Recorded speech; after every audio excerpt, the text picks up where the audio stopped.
Hey guys, it's Jennifer, and we are on our way to go catch a train because we are doing another 6 by Nico dining experience today. But this one's a little bit different. It's called Olde Pub, and it is going to cover 10 courses that are considered quintessential British dishes. And with each one, I'm going to give you a little bit of history about the dish, why it became popular, why it's still remaining popular, etc. And we're also going to check out whether or not I think 6 by Nico is really good for gluten-free. The last one that we did, the Sherlock Holmes, there were some things that were a bit hit or miss. So this is kind of like a really good test because, as you probably guessed, British foods have a lot of fried things and breaded things. So we'll see how it goes and I'll let you know what I think. But without further ado, let's go hop on the train.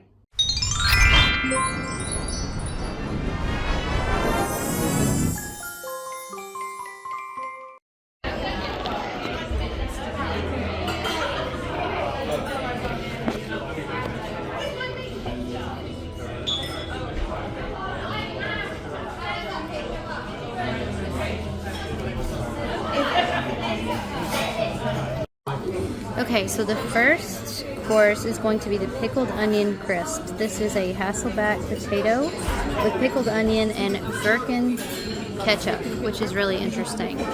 So, give you some notes about pickled onion crisp. So pickled onion as a flavor gained popularity in the UK in the 1970s, with Monster Munch being one of the most famous crisps, pickled onion crisps you can get. It's still one of the most popular.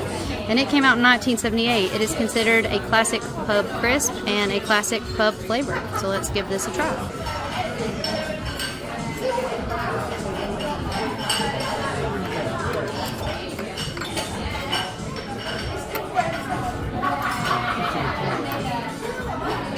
That is delicious.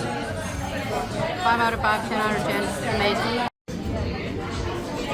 I thought I would do this just to save a little bit of time. So the next dish, as you can see, is ham, eggs, and chips.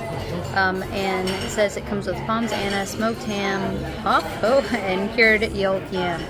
So eggs and chips became really, really big after World War I due to a meat shortage. And then ham and bacon was added in, and it became very popular after World War II, especially in cafes. So we pretty much see ham, chips, and eggs on almost every pub menu. So it is quite a popular dish.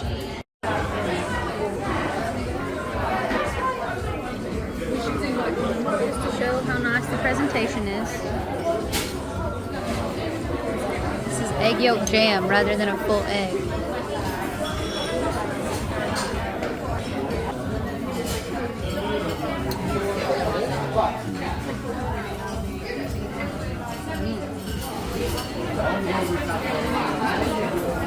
That is so smoky. It's got a really good hit of salt. That's delicious. I'd say 5 out of 5. I could eat a huge whole plate of that. It's really good. Okay, so next is going to be the Scotch egg, which I have talked about in a previous video. But Scotch eggs were started in England, not Scotland, and it is debated who brought out the first Scotch egg. But Fortnum and Mason claim in 1738 that they brought it out as a portable snack. What we do know is it first appeared in print in the New System of Domestic Cookery in 1809. It's the first time we saw the recipe. But it's been around obviously for a while. Let's see what the Scotch egg here is like. Well, surprise, surprise, I was told that I would get another potato instead of an actual gluten-free Scotch egg, but it looks like this 6 by Nico came through. So let's give this a taste.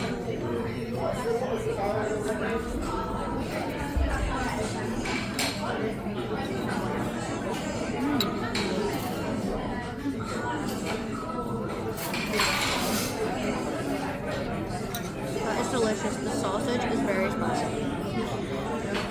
Not really spicy, which makes it really good. By the way, it poured the rain on us, so my hair looks amazing. That's delicious. It's definitely on the culinary artistic side of the Scotch egg, but I love it. Would totally eat that. Alright, the next course that we have up, course 4, is going to be the rarebit on toast. And this is from 18th century Wales. Supposedly, was originally called the rabbit on toast because it was a tongue-in-cheek way of the Welsh to say that they didn't have any meat, so it was just a cheese on toast. But now that over time it's become rarebit on toast. I have never tried this, so I'm really excited about it. Okay, this is not what I expected this to look like. So it's not a It's not a rarebit on toast, in spite of the fact that it said that it was, unless there's some bread down here. There is something down here. It looks like onions. I don't know. Alex got a potato beef thing on the side because it's not gluten free. So there is something. Okay. Whatever it is, we're gonna try it and see what we think. It does look very cheesy. Gosh, I'm having a tough time getting out of this bowl. Right, cheers.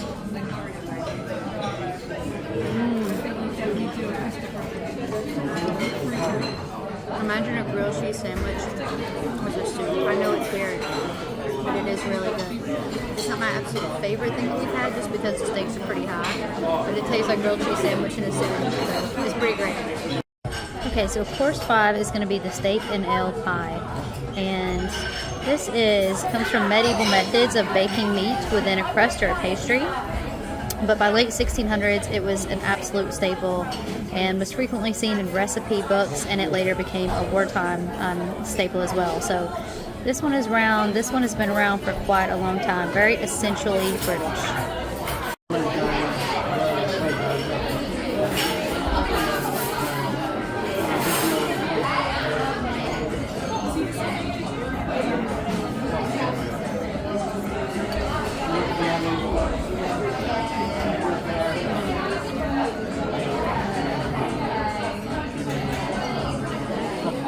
That meat is so tender, like fall apart tender. The mushroom is just a little bit strong for me. It's not bad, but it's just a little bit strong for me. It is a delicious interpretation of a steak and ale pie. Obviously, I missed the pie, but that's kind of like the art behind it, but it is really good. Okay, so the next course 6, is going to be the pork pie and piccalilli. Again, this came from medieval methods of preserving meat and pastry. The pork pie became associated with Melton Mowbray in the 1800s, which was a town where fox hunting was huge, and this led to a boom and a need for portable food. So they kind of got the market on that. Piccalilli came from the mid-1700s and was known as the English version of an Indian pickle. So this is the next one, and as you can see, this is definitely a very different interpretation of a pork pie. I want to show you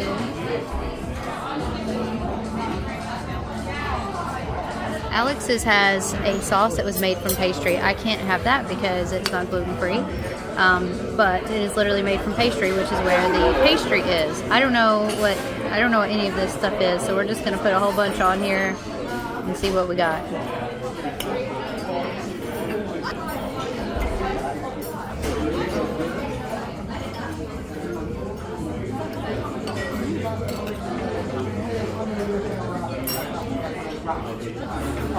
The piccalilli is strong. It does have a bit of a sort of curry flavor on the end. I don't get pork pie at all. Do you taste any of the pork pie? We don't get the pork pie. I do like pork pie, but it's really good and it's really fresh and it's a really nice side dish. And the more the more you kind of like let it sit, it gets more and more vibrant, kind of citrusy. Really interesting, really good. Alright, we're moving right along. Next course is the classic fish and chips. So a little bit of information about fish and chips. It came from the mid-1800s due to Jewish immigrants from Portugal and Spain who brought over the fish fry. By 1910, there were over 25,000 fish and chip shops in the UK, and was also one of the few foods that weren't rationed during World War II. Because the government felt that people needed a little something of happiness during dark times. So the fish and chips is not as old as you think it is, and it is quite the staple. So I'm really excited to give this a try. Oh no, I seem to forget to record this one, but it was a delicious fish. The fish was cooked really, really well. I really liked the onions or the fennel or whatever this was here. I didn't love so much the sauce. It wasn't my favorite. I mean, look, again, these things are all kind of an artistic interpretation of these dishes, but I have to be honest, I just kind of miss the good old-fashioned fish and chips. But this was really nice, and it was really cool to try it, kind of presented in a new way. All right, next, course 8 is going to be Sunday roast, which again goes back to medieval times because meat was often roasted before church. Originally, it was beef due to the beef eaters who were King Henry VII's royal bodyguards, and they had a weekly beef allowance. Now it can be chicken, pork, beef, anything.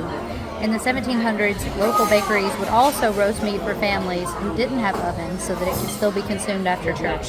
So it has obviously been a bit of a staple for a very long time, and it still is. Sunday roast is huge in the pubs. So it looks like this roast is going to be chicken.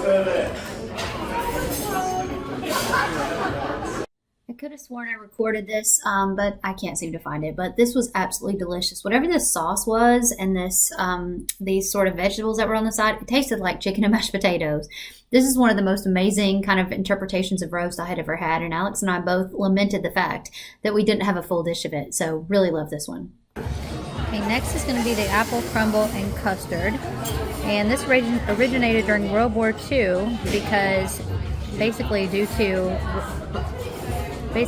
budgets and rations, this was a ration-friendly alternative to a traditional apple pie. Rather than having to have all the ingredients to make a full crust or a full pastry, they could just get the crumble and sprinkle on top.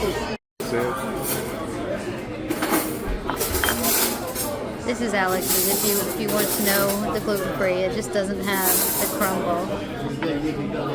Ooh, just about threw that on the floor. That's underneath it.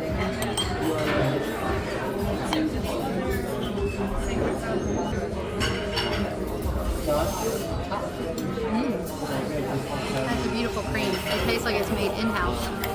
Apples are really, really good. It is missing that beautiful oat top, but the apples are delicious and the cream is really nice. It's really delicious cream.